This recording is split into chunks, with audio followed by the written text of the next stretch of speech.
Start करते हैं most important chapter of audit professional ethics के साथ। मोस्ट इम्पॉर्टेंट चैप्टर इसलिए क्योंकि ये एग्ज़ाम में 17 to 24 मार्क्स के लिए पूछा जाता है डिस्क्रिप्टिव एंड एमसीक्यू के फॉर्म में। सो बेसिकली प्रोफेशनल एथिक्स में 2 शेड्यूल होते हैं, first schedule and second schedule.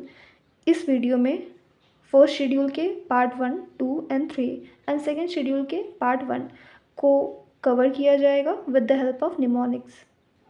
Start करते हैं फर्स्ट शेड्यूल पार्ट 1 से। ये रहा निमोनिक। इस निमोनिक में आर साइलेंट है, मतलब कि इससे कोई निमोनिक नहीं बनने वाला है आर वर्ड से। ये रहा क्लॉजेस, ये रहा निमोनिक, ये रहा full form.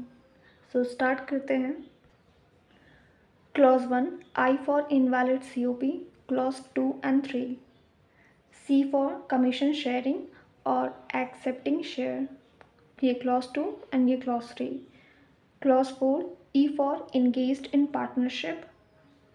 Clause 5 C for securing work from non-CA, C for CA हो गया। Clause 6 E for external advertisement. Clause 7 A for advertisement of professional attainments. Clause 8 and 9 M for missing communication, जिसमें clause 8 में आ जाएगा कि previous auditor से बात नहीं किया जाता है before appointment.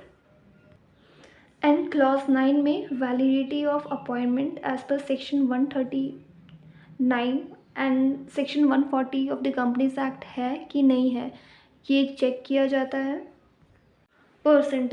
Percentage in fees या फिर कंटिजेंट अपॉन फाइंडिंग्स एक्सेट्रा होगा तो फिर वो मिसकंडक्ट माना जाता है for CA in practice. Other keyword था other than CA profession. Other than CA profession के अलावा जहाँ CA इन प्रैक्टिस कहीं और जाए तो उसे इनवैलिड मान लिया जाता है। Clause 12 sign, keyword is sign by other than CA means the balance sheet, profit and loss, financial statements etcetera. जहाँ साइन किया जाए अदर दैन CA तो उसे मिसकंडक्ट माना जाता है फॉर CA इन प्रैक्टिस। अब आता है second part of first schedule जो काफ़ी ज़्यादा छोटा है। क्लॉज 1 बात करता है पे शेयर एंड सेकेंड बात करता है एक्सेप्टिंग द शेयर, यानी कि किसी भी पे नहीं करना है। एंड क्लॉज 2 बात करता है कि किसी से शेयर एक्सेप्ट नहीं करना है।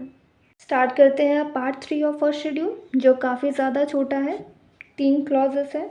निमोनिक है FCF, F for fellow member, यानी कि कोई पर्सन जो कि मेंबर नहीं है इंस्टीट्यूट का फिर भी एक्ट किया जा रहा है कि ही इज़ द मेंबर तो उसे गिल्टी ऑफ प्रोफेशनल मिसकंडक्ट माना जाता है।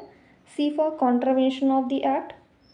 F फॉर फॉल्स इन्फॉर्मेशन, जहाँ कोई CA शेयर करे फॉल्स इन्फॉर्मेशन तो उसे गिल्टी ऑफ प्रोफेशनल मिसकंडक्ट माना जाता है। अब स्टार्ट करते हैं सेकेंड शेड्यूल पार्ट 1। निमोनिक है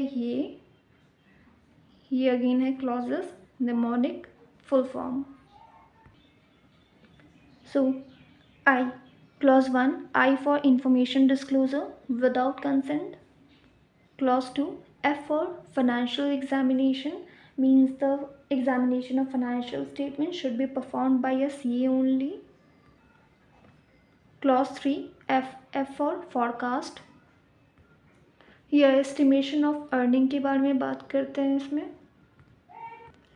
Clause 4 S for substantial interest of CA या फिर firm या फिर partner। F जिसमें कि 5 एंड 6 क्लॉजेस कवर किया जाएगा, जिसमें fails to disclose material fact. Clause 6 में fails to report misstatement. 7 जिसमें ग्रॉस नेग्लिजेंस का बात होता है। 8 S for sufficient information not obtained.